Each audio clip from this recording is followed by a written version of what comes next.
സൂറത്ത് 8, സൂറത്ത് 9, തൗബ, അൽ അനാഫ് എന്ന് പറഞ്ഞ സൂറത്തുകളില് മനാഫ ആരാ മനാഫ് മനാഫിനെ കുറിച്ച് മനാഫ് ഏറ്റവും സമാധാനപരമായ മതമാണ് ഇസ്ലാം എന്ന് പറയും. ഞാൻ പഠിക്കുന്നത് ഹിന്ദു മാനേജ്മെന്റിലാണ്. അപ്പം ആ ഒരു ഇതെടുത്ത് ഒരു കാര്യം ശ്രദ്ധിച്ചാൽ ഇവരൊക്കെയല്ലേ യഥാർത്ഥ വർഗീയവാദികൾ. എന്നാലും ചോദിക്കും ഇവിടെ കബീർ ഹുസൈൻ അടക്കമുള്ള ആളുകൾ, കബീർ ബാക്കി അടക്കമുള്ള ആളുകൾ കോൺവെന്റ് സ്കൂളിൽ പഠിച്ച് ഇങ്ങനെ പറഞ്ഞു നടക്കുന്നുണ്ട്. ഈ ആളുകളെയും സ്കൂളുകളെയും വേർതിരിച്ച് ഞാൻ ഹിന്ദു മാനേജ്മെന്റ് ആണ്, ഞാൻ മുസ്ലിം മാനേജ്മെന്റ് ആണ്, ഇത് തന്നെ ഏറ്റവും വലിയ വൃത്തികേട്. പറഞ്ഞു മനസ്സിലായ? ഇവരാണ് ഈ നാട്ടിൽ വർഗീയത ഉണ്ടാക്കുന്നത്. സ്കൂളിൽ പഠിച്ചു, കോളേജ് പഠിച്ചു എന്ന് പറഞ്ഞാൽ പറയും എത്ര ഹിന്ദു മുസ്ലിം എന്ന് കയറ്റുന്നത്. ആ കൊച്ചിന് വേറെ വല്ല പറയാണ്ടോ? അപ്പം ആ ഒരു ഇതെടുത്ത് നോക്കി കഴിഞ്ഞപ്പോ സൂറത്തിൽ പടച്ചോനെ വീണ്ടും മനാഫ് മനാഫാരെന്ന് അറിയണം. രണ്ടിലൊന്ന് തീരുമാനമാക്കണം. ആരാ മനാഫ്? ഗൂഗിളൊക്കെ നിങ്ങൾ മുസാഫിൽ ഖുർആനിൽ കണ്ടോന്നുണ്ടെന്നാ പറഞ്ഞ തൗബയുടെ കൂടെ മനാഫ് ഉണ്ടെന്ന് പറഞ്ഞു. ഏതാ ഈ മനാഫ്?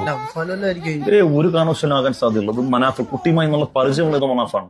ലോറി മനാഫ്, നമ്മളെ അർജുന്റെ മനാഫ്. മനാഫ് അങ്ങനെ പറയും, മനാഫ് അങ്ങനെ പലതും പറയും. സുഹൃത്തൊക്കെ ഇറങ്ങി നോക്കാം ബാക്കിയൊക്കെ. എന്റെ പൊന്നാർ റിസ്വാനസ് ഒന്ന് ആലോചിച്ച് നോക്കിയേ.